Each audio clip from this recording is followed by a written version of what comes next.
A deadly weekend on the province's roads.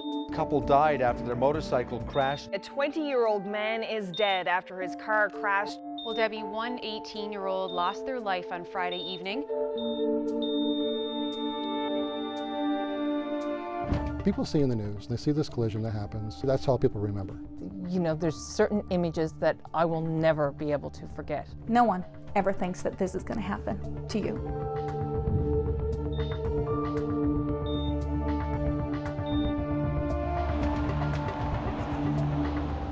One vehicle had been travelling west on the CBS bypass and the second involved was travelling east. I mean, we all see it, the knock on the door with the policeman standing at the door late in the night. You know, I've been the person on the other side of the door when I've rang the doorbell, and I can see the expression on people's faces when I walk in, and a lot of times people are saying, "You're not here to bring me good news," and you know what, we're not.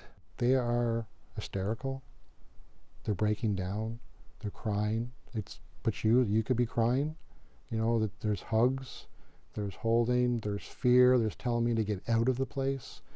All the different things that can happen when you go and tell somebody this.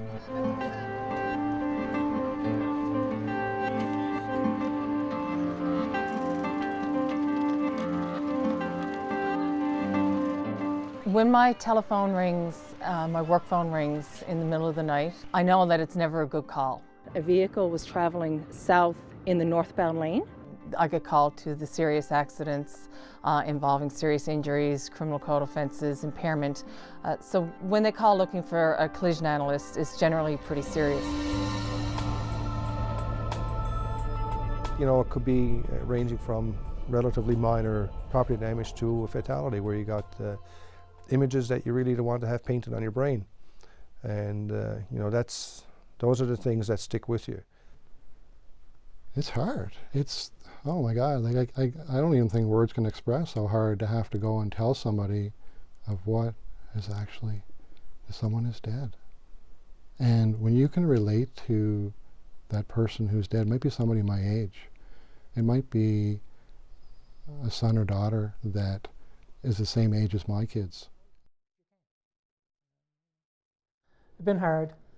Like you said, you know, be sat here at the kitchen table, a motorcycle go up the road, or someone come in the driveway in a pickup, or, you know, and just the closing of a door and look out the window, just the glance to see if Nicholas, we know he's not coming back. But You wake up in the morning and the first thing you think is, yeah, you know, it's another normal day, and then all of a sudden the reality hits that your family's not whole anymore, and that's extremely difficult. So you get 5 minutes out of every day where everything feels normal, and that's the only way to put it. And then all of a sudden the reality triggers and you realize that Nick's not coming home, and then we think about the other things that we've lost, and it makes you a very, very different person. Many times I've rolled into a driveway and I sit in the car for 5 minutes before I go in, and I sit and I think to myself, I run through how this is, I hope this will happen. Rarely does it happen that way, because when you go in, you don't know who you're going to be talking with. It could be someone's spouse, it could be someone's child. One of the most common questions I get is, did they suffer? And I have to sometimes tell them the truth and say that, you know what, they were alive at the scene, and unfortunately they passed away on the way to the hospital, or they died at the hospital. Other times, if it's a death where the death occurred at the scene, then thankfully we know that they didn't suffer. Those types of things are really important for the family to know. And also, when we're sharing the information, it's important for them to know if somebody else was involved. I think there's a different level of acceptance if it's the injury or the loss of a life is at the hands or the actions of somebody else, as opposed to something they did themselves.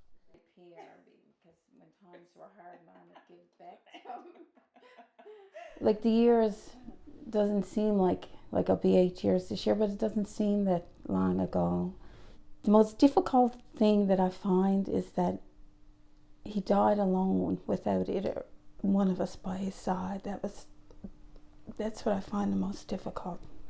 It's not an accident. If you hit somebody and you're texting, it's not an accident. If you're drinking and driving, it's not an accident. You just made a conscious decision to do that, and it's just so angry. You know, we know what we went through, and it was so preventable.